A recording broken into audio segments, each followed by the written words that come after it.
Tu veux devenir riche, libre, stable. Mais et si le problème ce n'était pas l'économie, pas ton patron? Et si le vrai problème c'était toi? Reste bien jusqu'à la fin. Ce que tu vas découvrir sur toi-même va te choquer. D'abord, le sabotage financier commence dans l'enfance. Depuis qu'on est petit, on entend l'argent est mauvais, les riches sont des voleurs, l'important c'est le cœur. Ces phrases deviennent ta vérité. Tu crois aimer l'argent, mais ton subconscient le rejette.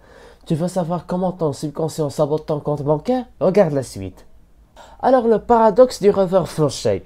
Tu rêves de richesse, de liberté, de voyage, mais quand tu reçois de l'argent, tu le dépenses vite. Pourquoi? Parce qu'inconsciemment, tu te sens coupable de le regarder. Tu as peur de devenir comme les riches que tu détestes. Tu as peur de devenir comme les riches que tu détestes. Tu crois que tu gères bien ton argent? Attends de voir ce que je vais te dire maintenant. Donc les 3 signes que tu es un saboteur financier.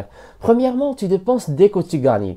Deuxièmement, tu repousses les décisions financières. Troisièmement, tu refuses les opportunités.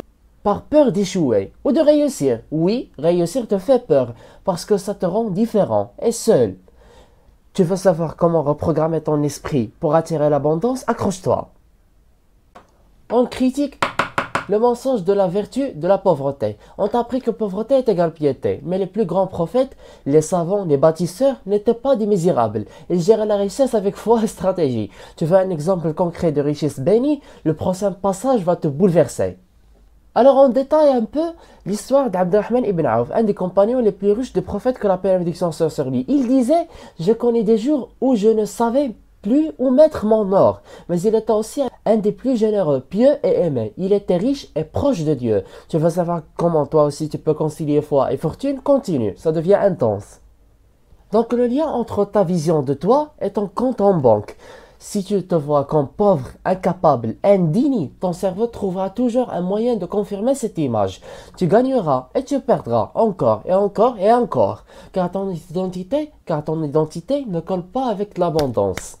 Il est temps de changer ton identité financière. Comment? Je t'explique juste après. Alors l'outil ultime. La reprogrammation mentale avec le dhikr et les affirmations. Chaque jour répète, je suis un serviteur d'Allah, digne de la baraka. Je mérite la facilité, je mérite l'abondance. Ajoute à cela les invocations, les causes réelles, l'effort et regarde ta vie changer. Tu veux un plan concret de transformation financière en 30 jours? Voilà ce que tu dois faire. Donc les défis des 30 jours. Briser l'autosabotage. Le premier jour au 5e, identifie les croyances limitantes. Du 6e à 15e, change ton discours intérieur. Du jour 6e à 25e, crée une routine d'action plus invocation. Du jour 26e à 30e, observe, corrige, ajuste et continue. Et si tu ne fais rien, tu veux savoir ce qui va vraiment se passer? Regarde bien la fin. Alors si tu ignores ce message, dans 1 an, tu seras toujours au même point. Dans 5 ans, tu seras fatigué, aigri, frustré. Et tu regarderas cette vidéo en regrettant. Ou tu peux décider maintenant que ta vie change. Pour de bon. Alors, es-tu un saboteur financier inconscient ou un bâtisseur conscient? Dis-le-moi en commentaire. Et si tu veux plus de vidéos comme celle-ci, abonne-toi. Car je ne suis pas là pour te divertir. Je suis là pour t'éveiller. Et je m'interroge. Comment es-tu intéressé à ce contenu sans que tu aies une vidéo précédente dont on parle de la psychologie de l'argent? Watchlist c'est un héritage cognitif à l'humanité. À très bientôt.